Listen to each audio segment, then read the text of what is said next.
easy when you have a whole grain pizza crust waiting for you in your fridge.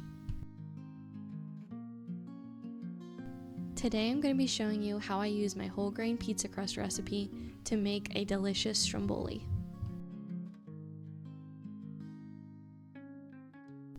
I don't know how most families are, but my kids are major carb lovers. Anything that's pasta or pizza, they can eat all day.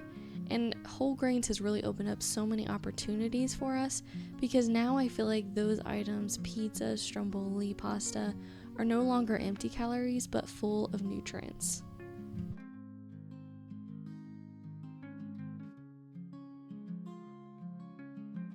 My full recipe for this artisan whole grain pizza crust recipe will be listed in the notes below.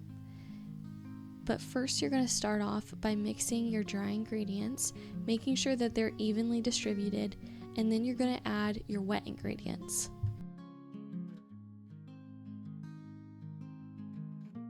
As always, I'm using a kitchen scale, and this really just makes everything cleaner and more accurate when I'm baking and when I'm cooking.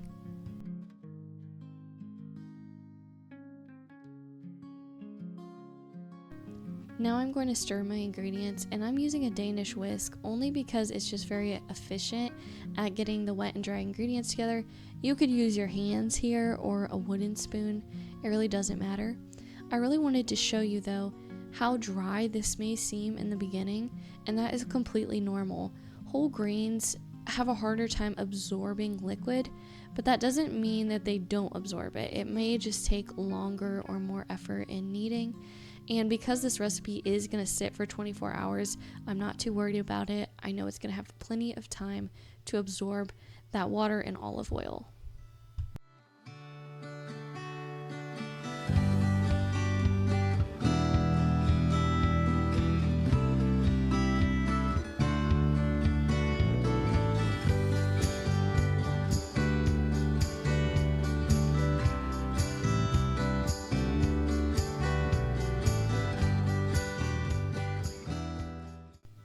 Once the dough has pretty much come together through using stirring, like with my Danish whisk, I switched to using my hands. And this is really to kind of start to knead the dough to get it to become more incorporated, and to make sure all of that flour is mixing in with that moisture so it starts to become cohesive.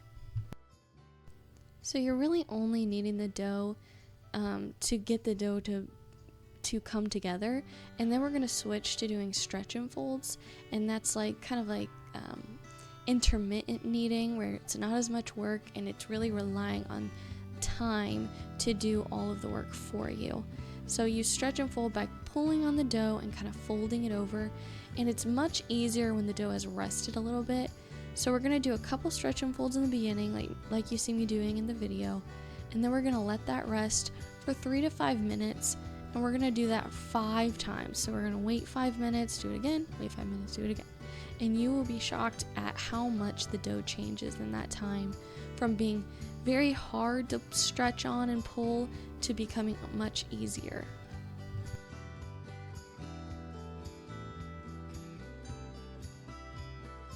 And because it's winter here, the air is very dry, so you really want to be diligent about covering your dough when it's resting. In the summer, you still want to cover it, but in the winter, it's especially important.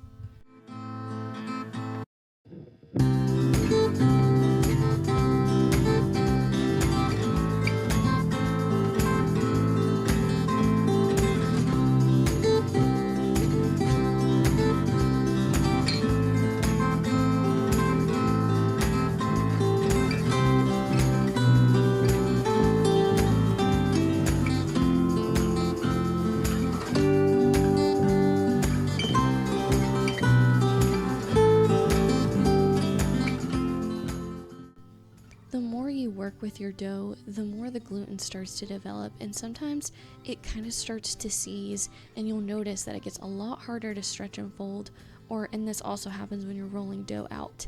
The key is just to let it rest, and it's really a miracle what it does. See how much the dough is now stretching as compared to the other times. It's really starting to develop, and then it's also, you're giving it that time to rest that allows you to stretch. You'll see it does become harder. Don't let this scare you when your dough does start to seize up. It really just leave it alone for a little bit and it will do wonders. Then you're going to let that rest in the fridge for 12 to 48 hours. Any longer than that, and the whole wheat dough can kind of start to degrade, and it's just not going to be as good of a pizza crust. I have let it go longer than that, and it's okay. It's just not going to be as high quality. But once you've let it rest, I'm going to weigh it, and then I'm going to divide that into two. And you can either make 2 pizzas out of this, or you can make 2 strombolis. Or if you're a smaller family, you can make 1 pizza one night and then save the other for the next night and have stromboli.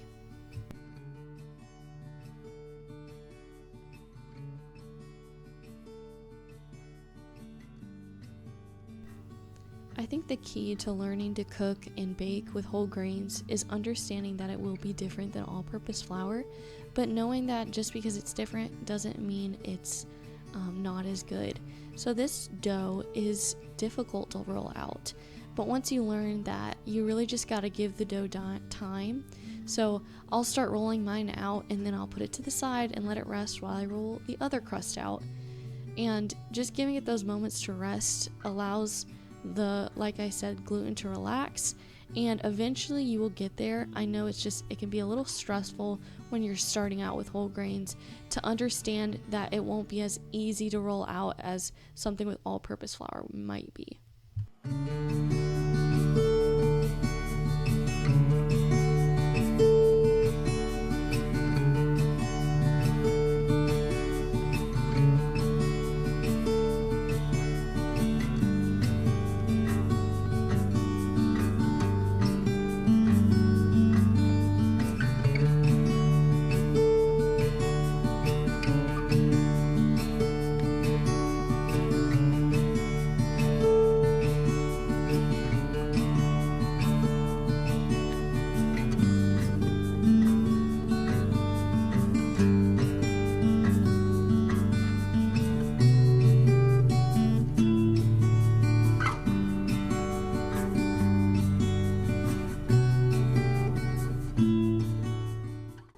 So we are aiming for a 10 by 16 rectangle, and this just really is the perfect dimension so that it makes it easy to roll, and it's a great size for most half sheet pans.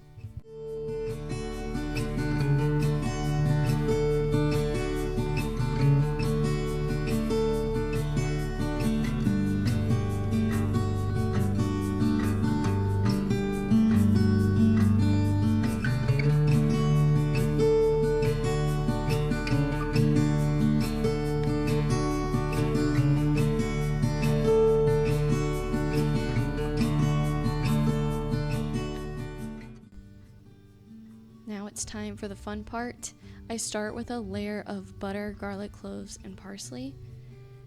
And I just spread that on the whole thing, and it just adds a lot of flavor. You can also use garlic powder and dried parsley if you don't have garlic cloves or fresh parsley on hand.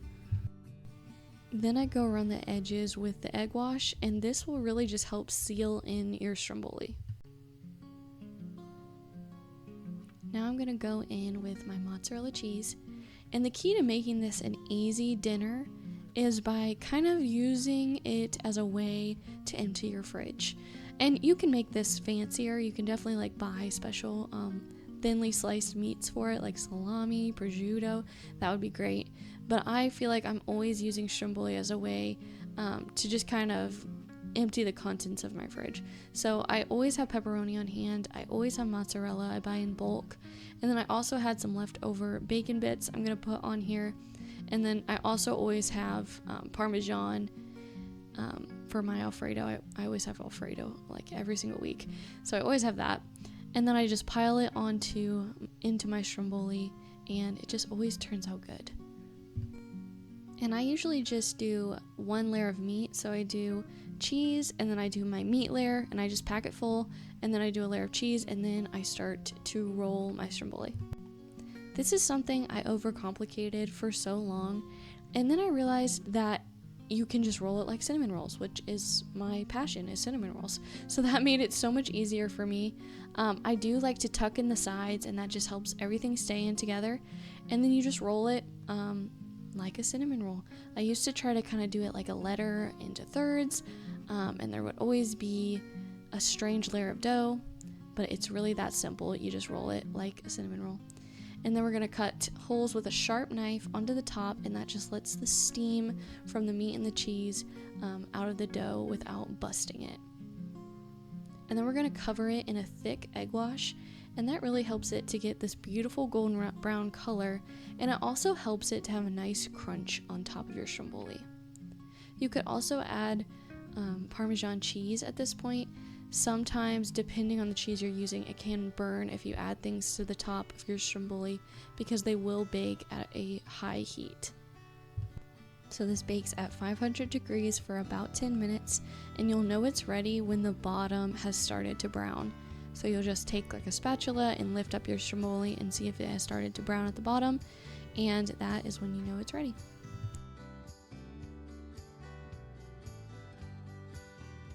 Once your stromboli has come out of the oven, let it cool for about 5 minutes, and then you can cut into it and enjoy with warm marinara sauce. For more content and recipes like this, be sure to like and subscribe to the Flour Barn Homestead, and check out theflourbarnhomestead.com.